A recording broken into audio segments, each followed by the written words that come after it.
fucking nervous again. Oh, pretty crazy. You good, Jordan? Hey, guess what? Grandpa Jordy's birthday today. 51.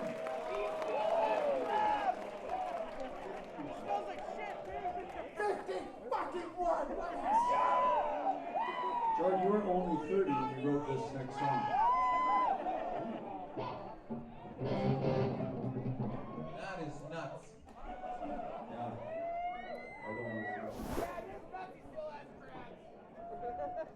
Are you ready out there or fucking what?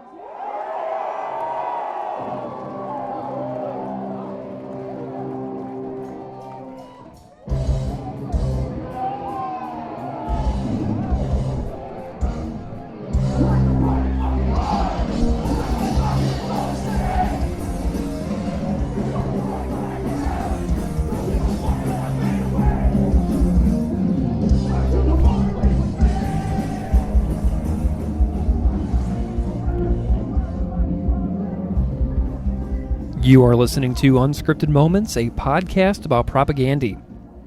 Welcome to Back to the Motor League Part 3. Just as a quick reminder, Keith and I covered Back to the Motor League on episode 9 in July of 2020 with John Darnielle from the Mountain Goats, and I covered it again more in August of 2022 with Adam Russell from Story of the Year. Both of those conversations are very special to me because John Darnielle was on our early list of all-time goal guests, and we were amazed we got to talk to him so early on in the podcast. And I'm still grateful to John for saying yes to that early invitation before we'd even done 10 episodes. And then the episode with Adam was super special because we recorded live in his basement in St. Louis when I was home visiting my family. Then, just a few weeks later, after Adam and I recorded, I got to hang out with him again here in Buffalo, New York, on a stop for Story of the Year's first tour in several years. So I love our other Back to the Motor League episodes, and if you haven't heard them, maybe go check those out sometime.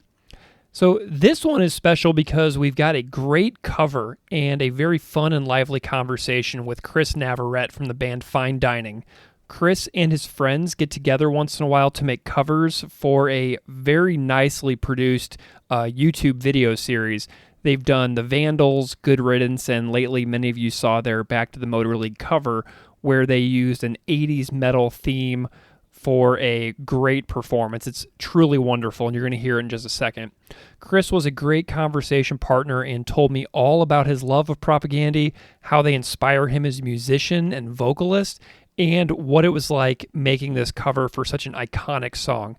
So we're going to kick off the episode with the cover, and then we're going to get into the conversation with Chris Navarette. Enjoy.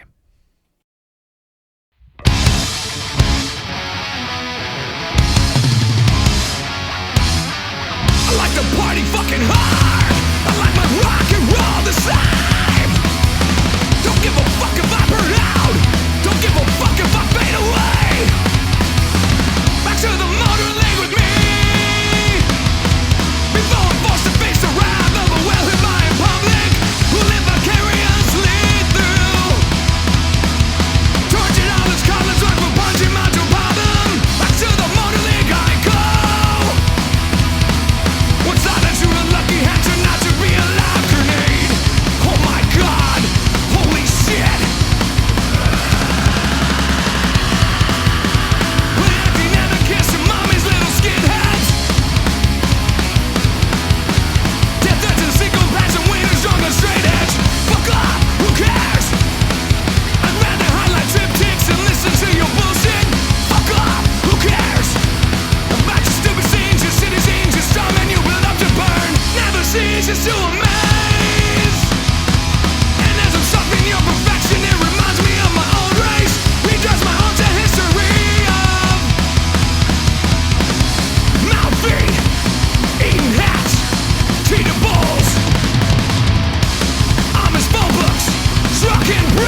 checkouts, front checkouts, stock personnel.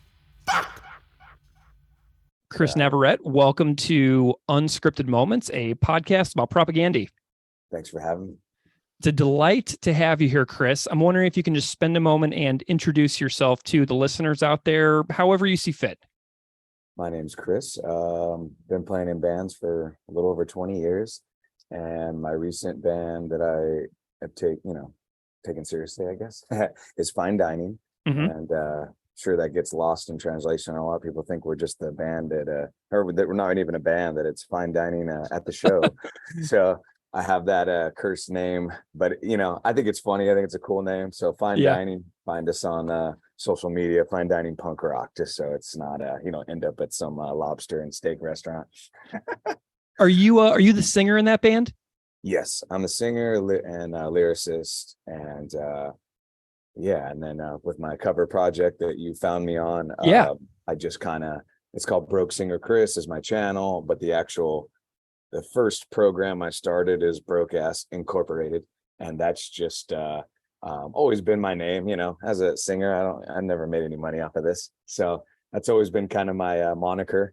And just through the pandemic, just started seeing some cool covers, and I was like, hey, I want to be a part of this, and didn't really know how far I would take it. Still don't really know how far I'll take it, but I'm having a good time doing it. I definitely want to know more about this YouTube channel.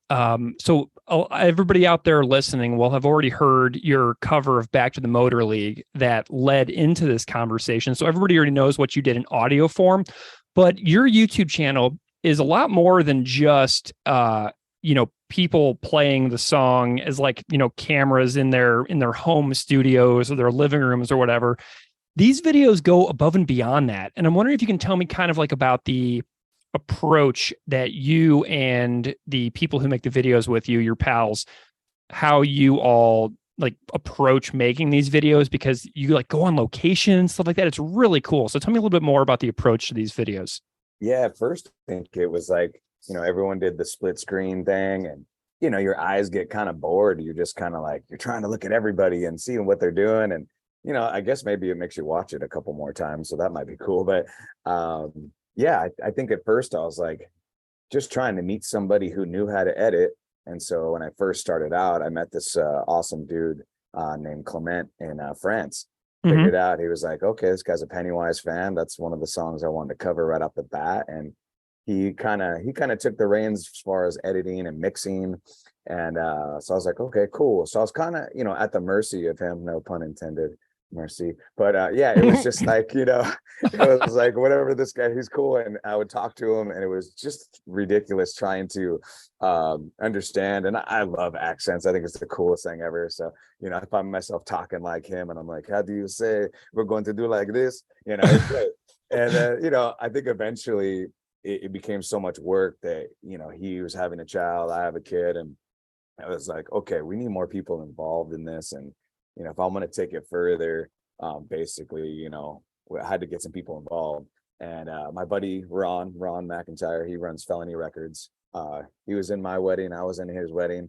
Been friends forever, at least 20 years. And he's always been into the editing thing. So once he kind of saw that I was taking it seriously, during the pandemic, we hadn't seen each other, even though we're only, 7 miles away. But he was like, okay, he's starting to take it a little seriously. I'm starting to dig some of his covers. So he hit me up, and he kind of jumped in. And at first I think he was very, hey, let's see what these guys are going to send me. And then right away, I think he was like, oh, we're going to have to step this up. So yeah, I definitely credit him for bringing more to the table as far as what you see. And then, the music thing, I think is kind of, I'd say, 85% what I want to do, but I'm also very open. Sometimes the covers are not what I planned it to be, or the song that I chose. Sometimes I'll send to people the whole list, and I'll say, these are the songs and bands, and they're like, you know what, I'm not feeling any of those. I'm like, crap. Yeah. So it does happen. And then they send me a couple things, and I'm like, you know what, never even gave that band a chance. Let me check it out, and turns out, it was awesome. So it's kind of cool, but definitely I credit Ron for starting the process of making things look better to the eye visually. And then I kind of just my whole goal from the beginning was, I'm a singer. What am I doing here? I want to get better. Let's get in the studio once every 2-3 weeks and let's push myself. Let's challenge myself. And so when it's time to do the Fine Dining full-length album, which we have just finished, I will feel so comfortable and Right. I'll know what I want to do. I'll know how to layer my voice or harmonize or whatever, I just will be comfortable and I'll be up for anything. And that's exactly what happened when we got in the studio. I was fired up. I knocked out 3 songs a day. And, it was just like, all right, let's double this, let's double that. Nothing was, I'm not going to say there weren't challenges, but I definitely was up to the task and pretty well rehearsed and ready. So for that, the audio was my main goal, was like, let's just carve a new, part of the throat out and get better. Because, recording is way different than live. And I think any singer will tell you it's a big wake up call, Man, that is such an amazing approach to going into the studio, to have this project that you're just purely doing for fun leading up to it, because the studio for a band with original compositions can be such a stressful and daunting experience that to, pursue something that's like just based purely in joy, like doing like Good Riddance and Propagandhi covers. I mean, that's such an awesome warm up. And it also helps you learn new things about how your voice works by trying to do what these other vocalists who are, been doing this for a long, long time have done in the past. So, I mean, that's a really cool strategy for getting yourself psyched up for the studio. I really love that. Yeah, thanks, man. It was a challenge to, I actually did a where it wasn't my channel and I jumped on theirs and I did a Chad Price all cover. Yeah. And I was like, this is one of my favorites, this is going to be, and they like to do things more to the T, where I like to actually add more and like just put my own interpretation on it, which is great, but I wanted to do what they wanted to do. So I really wanted to try my best Chad Price impersonation, that's a task right there, Amazing. So, it was just like, basically I just wanted to take on all tasks and say, you know what, I'm open. And that's how I started a little stoner metal project on the side with my buddy Tim that I've known forever. It's called King Need. And everything's drop A, drop B. Nice. I'm sitting there sounding like a bear, singing on this stuff. And I'm like, okay. And so just being open to those things, I'm like, okay, so tunings, let's find my sweet spot, So like the first thing I do when I talk to people is like, are you open to any kind of tunings? Are you down to, basically drop it? I'm never going to go up, but, always different speeds, always different, if the raw track is the original's not to a click, it's going to change when you put it to a click and you're going to add your own interpretation naturally. You have to fill the space. I love it. So just all that was like, it's sometimes you're trying to talk to people and it's like, how do you get through to them through an email? It's like, who is this guy? Why is he? I'm not going to do that. You know what I mean? So yeah. Why is this person with a Propagandhi podcast Instagram DMing me out of nowhere, asking me to be on this song by song podcast? You know what I mean? It's like really funny how those connections get made. It was cool because I literally saw the repost by Propagandhi. Yeah. And I'm like, whoa, like they reposted it. Like I had to look at it like 3 times. I'm like, yeah. Did they really do that? It's such a thrill when Todd reposts that stuff, isn't it? Yeah. And then all of a sudden, then I got your DM and I'm like, I was like, wow, this one hit, because sometimes you're like, damn, deaf ears. No one gave a crap. I think one of our Vandals covers, which I thought was a fun time, no one saw it. Did you do Let the Bad Times Roll? Is that what you did? Yes. Dude, I watched that one too. That was so great. And I was just thank you. And I was just like, wow, no one saw it, but it is a lot about all the bands getting together and sharing it, which is the fun in it. Like, here's my hard work, everybody. Look what we all did together. Yeah. Well, and I mean, if you keep those songs like in the modern social media atmosphere, you never know who is going to hear it for the first time and find out about that band and go back and discover a lifetime's worth of music, Yeah, and that was my other formula. Like, there's other people doing things, but my formula was always grab the nostalgia song, maybe not the number one hit, maybe a hidden gem, and then not destroy the song, but add a little something to it. Get people going, oh, I remember that song from the show soundtrack, like surfing, like that was my jam, and he knew that one, that's what I want. I don't want like, oh, he he did the number one track and he didn't do anything to it. He just played along, and Yeah. that's not what I wanted to do. My whole objective was to add something cool, whether even if it's just a scream that wasn't there before, you know. Dude, I got to ask, I loved your Fertile Fields Good Riddance cover. That is hands down my favorite Good Riddance song ever, and it's not even close. And my friend Jared from Counterpunch is the bass player on that. And, you know, I'm wondering about that cover a little bit as well, because I love that song so much, but also because I'm buddies with Jared. But like, how do you get these people involved in this project? Like, how do you like, do you have a list of people that you want to work with that you're like reaching out to for each different cover? Like, how do these folks get involved? Sometimes I'll create a list, like all the friends I played with, and then like a secret wish list of like, you know, my favorite artists. Like, they're probably not going to give me the time of day, but I'll put it on my secret wish list and I'll send them something and they'll ignore it. But every once in a while, you know, Little Joe comes to me and says, I'll totally do it, you know? And Yeah. I'm like, are you kidding me? Little Joe. Amazing. Yeah. And, you know, and there's people that ignore it, but I get it. And, you know, people have, maybe they don't even see it. I don't even know who runs their Instagrams, you know what I mean? Right. But with how I found the drummer was I loved his big wig cover that he did with Steve Rawls at Belvedere. I was like, dude, Yeah.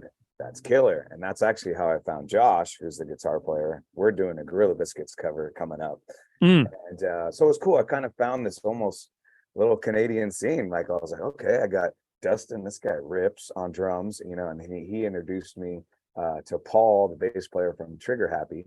Mm-hmm. And then I happened to see the Mikey and His Uke cover of now I'm gonna forget it, but the Almighty Trigger Happy singer was in that, and I'm like, okay, Almighty Trigger Happy, okay, and Brutal Youth, okay. So I just kind of like, it was kind of like, wow, I feel like I have a little bit of a friend base now if I ever go out there, you know. But yeah, actually Dustin did those drums. It's kind of sad to say, about a year ago. Wow. Sometimes, oh my God, 1 month, bam, bam, bam, bam, everyone's done. Yeah. And Yeah. then sometimes it's hey, you remember me? You know, you're gonna do those drums. Right. But to his credit, he actually did the drums pretty quickly. We had a bass player who, I don't know, I'm not gonna mention his name, but he actually came into some mental issues and he had to, you know, walk away from it. But it was like 6 months in. I'm crazy. Like, I need to find somebody. And sure enough, I forgot how, because I didn't know Jared yet. I just knew Counterpunch. Yeah. And I briefly, you know, probably commented on things, but I think Felony Ron put me in touch with him. I can't remember. But just like we're talking now, he got me on the line and we just chatted and we were all aboard, and he probably knocked it out within a week. And I'm like, love man, it. It's on this track for a year and he knocks the bass out in a week. Well, I know he's friends with some of the guys in Good Riddance too. It's one of his, I think that they've like played a bunch of shows together. So it's pretty cool that he's on that. He lives near the town that they practice in, Santa Cruz. Oh yeah. And the background scenery of Jared's video footage on your video is awesome too, because he's like playing with the ocean in the background and stuff. I loved it. Which is the other cool part, when someone, you know, I'm not going to talk crap about anyone who's joined me, but sometimes time's an issue. I'm just going to give you me in my room, and that's fine. But Jared was like, hey, I'm totally down to go the extra mile. I'm like, yes, it's going to look so much better, you know? Amazing. And sure enough, you see it and it looks so much better. The drummers, it's tough. They're not going to go outside with a drum kit, you know? Right. But, you know, if you can get the bass player, guitar player to just go outside, anything is better than just in your room. So I was stoked he went the extra mile and killed it. Love it. Well, Chris, let's talk about Propagandhi for a while. How did you get into the band originally? Do you have like a origin story that you can remember about becoming a fan? I think like everybody else, I definitely got a hold of how to clean everything. But if I'm being honest, it was definitely way late in the game. I'm a very late, but now huge fan. Yeah. But it took me a while. And then I will say that, you know, it's an unfair judge to show someone the first album and say, here's Propagandhi. What do you think? Right. Because they weren't there yet, but it's still great. It's just not what I want to listen to from them when I go down the list. You and I are on the same page there, 100%. Yeah. And I obviously what struck a chord with me was their, you know, F Religion song. I was like, holy crap, like these guys got some balls. And Yeah. that's the first thing I thought. And it's still the first thing I think is these guys got balls. And that's what I guess that's what tickles my algorithm. I'm like, who are these guys? It's not how heavy you could play, it's just the conviction. Mhm. And so from there I kind of just left it as okay, that was a cool song, whatever. And then somehow I got on Potemkin City Limits, and I was like, whoa, this is a different band. Yeah. What happened? And all of a sudden, just goosebump, okay, let's check this out, And then I think by the time I got into it, it's sad to say, but I think that's when Victory Lap was coming out. So I was already way behind. Victory Lap comes out, and I'm like, oh yeah, Man. this is it, Yeah. so good. I don't know if I will say it's the best, but it's so close, and they're all, but it made me go back to supporting cast, and I was like, okay, supporting cast might be my favorite, but it was just to say that you have those two albums at all I know. is like a career, Yeah. And then I will say is those are the three I focused on. And when the talk of doing this cover came up, I actually wasn't that familiar with Today's Empires. Interesting. Nice. I like this. And that's the change, that's where they changed, right? Yeah, it is. So I'm being honest. Most guys will just say, "Oh yeah, I followed them from the beginning." I know. No, I love it, man. Be honest. I'm like, I'm very guilty of. I still have an iPod. I will still go to my favorite albums and not give a lot of new bands a chance, or not give sometimes new albums a chance. And I'm trying to be more open. And this whole cover project has opened me up to that. Like, oh, you're not gonna do so-and-so band. I'm like, well, I just haven't thought about it yet. And then I'll that album, I'm like, where the hell have I been? Like, this album's great. And that's how Today's Empires was. This album is really good, and this is kind of where it's changed. And so I just listened to that album front to back for a couple of weeks. And my buddy, the guitar player who's has the English accent in the video, Yeah. he's the one that wanted to do Back to the Motor League. And so basically after listening to him front to back for 2 weeks, I always try to say, well, what about this song? What about that song? I was like, no, that's the song. You're right. Let's do that song. Nice. There's a really interesting tweet that I remember. Brendan Kelly from the Lawrence Arms tweeted, I guess it's probably been 10 years, but he wrote something along the lines of, there are two types of punk rock songwriters, those who wrote Back to the Motor League and those who didn't. Wow. And, this song is like an exceptional song. I'm wondering how, like, what your reaction to that tweet is. Like, there are those two types of punk rock songwriters, those who wrote Back to the Motor League and those who didn't. I'm wondering your thoughts on that. I definitely agree with that statement. I think the first note I heard was like, obviously you hear the first lyric and you're just like, oh, this is a satire. You know what I mean? Like, that's the first thing I thought was like, and it's funny because, you hear the lyrics, and that's one of those songs where like I was forced to look it up and be like, what is everything? Like, you hear some of it, but what is everything? And you start to look at these people talking about it, and they're like, oh, what dumb lyrics. I like to party hard, and I'm like, yeah, you literally read the first two lines and you walked away. This song is about you. Like, yeah. So I just thought it was hilarious. But I thought satire immediately. But yeah, I started looking it up, and credit to them, a song that made me want to look up the lyrics, because this day and age that doesn't happen a lot with me. Maybe when I was 13, opening up CD booklets, I would do that. But now, I got a kid, I got work, I don't have time for this. I got 3 songs on my commute, so I gotta have 3 bangers, and you better believe Back to the Motor League's one of them. Nice. But I went in there and I checked it out, and I'm sure there's still stuff I don't understand. But one of the things that resonates with me is the line, don't give a F if I burn out, don't give a F if I fade away. To me, even though I know he's being, I still think he kind of, actually, that's the one line that he still believes himself. You know what I mean? Because I know when I'm up there, I'm going to give it my 100%. I'm a front man. I want to go hard, you know, but as soon as I'm done, back to the regular league, but I feel like he believes that he doesn't really care if he burns out or fades away. Like that's his stamp on this song. It's just like, take it. I don't care what you think. And if I fade and no one ever cares about Propagandhi again, I don't care. And that's what slapped me in the face, was like, man, this guy's got balls and he doesn't care what anybody thinks. Man, I love honing in on that one particular lyric as being like a moment of like, this is 100% me, and there's no like satire or joke about it or poking fun. Like this is like the line in the song where I'm like being completely real. Does that make sense? Yeah, and like I said, he may not believe that, but at least when I hear it, I do, because I feel like if you're a singer or a front man, you really want to bring it, or else what are we doing here? I feel like you're up there and of course you want the crowd, but like, you're there for selfish reasons as well, to get it all out of your system. I always say to let the demon out so I can be happy. I want to get that bug out of my system. And, that I think that's part of it when you're up there, is you wouldn't do it if you didn't get pleasure out of giving it to the crowd, Mm-hmm.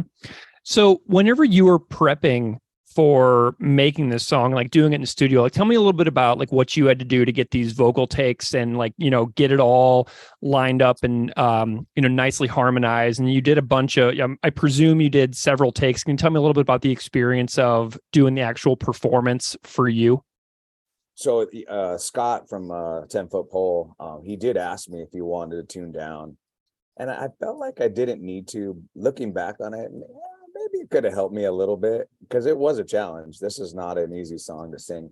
Though the notes can be higher, it was all about just, I call it mush mouth, like trying to pronounce these lyrics and give it the way he gives it. Yeah. And in the right speed, because every singer attacks a song differently. And that's what's so cool about this project, is I've learned, okay, this singer likes to, be on beat. This singer likes to be behind the beat. This singer is, I don't know how he did this part, but I'm going to try. And, as a guitar player singer, I'm sure this makes more sense to him. But just trying to get every lyric and the pronunciation down was definitely the hardest part. Nice. Does anything really kind of stand out to you? Because like, how many layers did you do? Because you have some parts that are, really intense and screamy and throaty, and then some parts that are extremely beautiful and harmonized. Like what are we listening to here if we were to look at this like on the the audio editing software and the recording? Well, I think the only thing, honestly, I didn't double was the beginning. I really wanted to scream hard in that beginning. I felt like, if this is me and this is my interpretation, I'm gonna lay it all out on that first line. And I like to put it hard, know what I mean? And that's where that's the only like probably single, like no layered at all. That's just me raw in the cut. And as soon as Back to the Motor League with Me comes in, that's where you hear the double. And that's where I was like, ooh, I'm gonna need that double. Like this is, I got to come in and it's got to be melodic and pretty and good. And, that one took me a few takes. That first line, I think I nailed it. I was like, I knew exactly what I wanted to do. I didn't even wait for the guy next to me to say, like, you want to hear that back? I was like, nope, that's the line that I envisioned me doing, and it's done. Everything else, all right, let me put my hard hat on and let's jump in here. But the guy doing, I have 3 or 4 guys that I like to, that was the other thing. I want to engineer with different people and hear their thoughts and, have my own idea, but also be a little bit open and also, know when to shut things down. But I just remember him hearing me and him just laughing in between the takes, like, this guy's talking shit about everybody. This is awesome. The engineer was like, he's realizing the lyrics too. And he's like, wow, I never heard of this band. This is great. Amazing. Did everybody record all their stuff like on their own, like home rigs and stuff? Like, cause getting good takes is, in studios is expensive and costly. And I'm wondering what that was like for everybody. I think the people that will continue to join me along this ride is the people that can record on their own and do it inexpensively.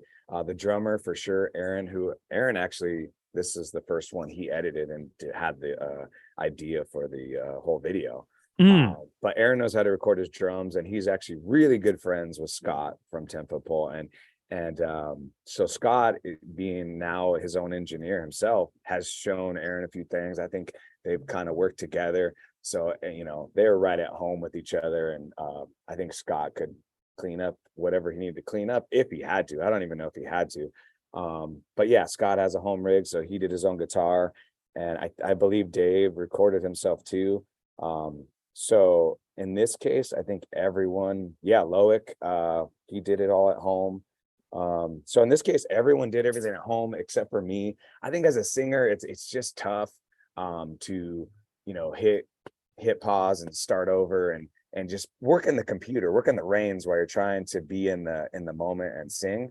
Yeah, I'd rather just pay my friends to do it well, especially a song like this. Maybe if it was a one taker where I'm just going to scream my head off, maybe I don't need the best engineer. Maybe I just need someone to hit play and let me go. But for this, I really want to make sure that the performance was as good as I could do in my own, what I'm capable of, and hear what he wanted to say. So yeah. Awesome. Tell me a little bit about the concept for the video. You mentioned that there was a story sort of and an idea for the video. Tell me a little bit about that. Yeah, so I mean, Felony Ron usually does most of the concepts, or maybe I had an idea and we ran with it, but mainly it's him. And then so Aaron, who's done drums for me on another cover before, he was like, "Hey, I really want to edit one," and I was like, "Well, okay, let's do it." And I don't know how he came up with the initial idea. He was just like, "Hey, what do you think about like kind of an 80s metal theme?" And that's all I really knew, I think, going into it. And I was like, "Sure, why not?" And and then he came to me with this idea of like a tryout. And I think we definitely had to I needed help understanding a little bit more, but he was like, "Yeah, we're going to like try out for this band, and we're going to act like this band existed 20 years ago. And here we are. And we want to like remake the band with new members trying out for it." So and then it was just like an hour conversation of us just riffing and like coming up with these dumb ideas that a lot of them didn't work. Yeah. I love it, man. My first thing was I saw it in the hills of Hollywood, Johnny Diamond. I was like, that's me, and it's kind of a tip of your cap to Bill and Ted's Excellent Adventure, Agora Hills and the Valley. But yeah, and I think Aaron was just like, we got to have an English accent in there. And once I knew Loic was in, I was like, well, he is French, so he's not going to have to fake it. Yeah. He just might have to, accentuate a little more than normal. Amazing. I think we both came up with a couple names. I had the Jean-Claude Van Ram. Gunk. And I think Dave was like, "How about Pony Boy?" And I was like, "It needs something, it's got to have something." I was like, "How about Rose? Pony Boy Rose." Nice. Like, boom, and then, like I said, every guy came up with their own name, but we all kind of collaborated, which was the funnest part of this. Sometimes it's all just, "Hey, I did it, here it is." And that's fine. I'm all for it. But every once in a while, it's really cool to sit down and really feel like everyone put in their stamp, Right. Nice. Speaking of Propaganda, have you ever seen them live before? I know that you said you're sort of a newish fan. Have you been able to see the band live at all? Here comes the womp womp.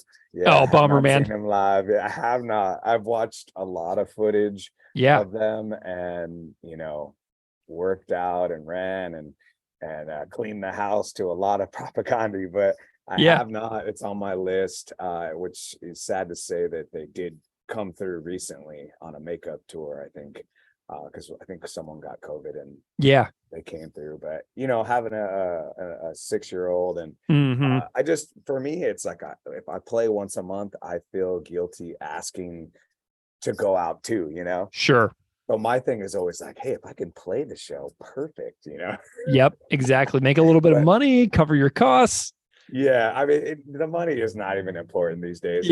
It's really just playing with your heroes. So definitely on my hero list to play with Propagandhi would definitely be towards the top.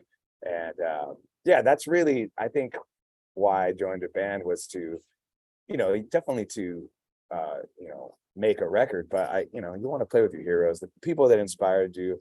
You want to play with them. Amazing. Well, Chris, I am just super delighted to have had the chance to chat with you about this fabulous Back to the Motor League cover. What an amazing and iconic song. One of the definitive songs for this band. I think that everybody out there listening would agree for sure. Do you want to promote any links or places where people can find you if they want to continue to follow you and check out your bands and check out your future cover projects? Yeah, my original band is Fine Dining. Like I said, maybe just add punk rock to it so it doesn't come off as a restaurant or something. Mm-hmm. And then the channel is Broke Singer Chris, where you'll find Fine Dining and any side projects, and then this project that we're talking about, Broke Ass Incorporated. And that's where you'll find all my covers that I do. Easy to get a hold of if you want to join. But yeah, always just my goal right now is to do my favorite, or at least best cover that I can come up with for each band. So I'm not repeating any bands at the moment, and just having fun picking a great song to do. Well, a lot of folks out there who listen to this podcast are also extremely proficient musicians. So if out there you're listening and you want to get involved with Chris, go and find him. Chris, thank you so much for joining me. I've had a real blast. Awesome. And yeah, hope everyone likes the cover when they hear it on your end.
But what have we here?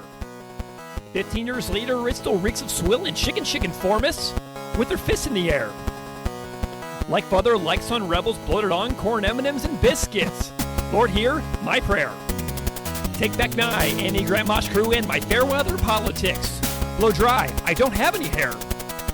And stick me on a 10-speed back to the Motor League. Back to the Motor League.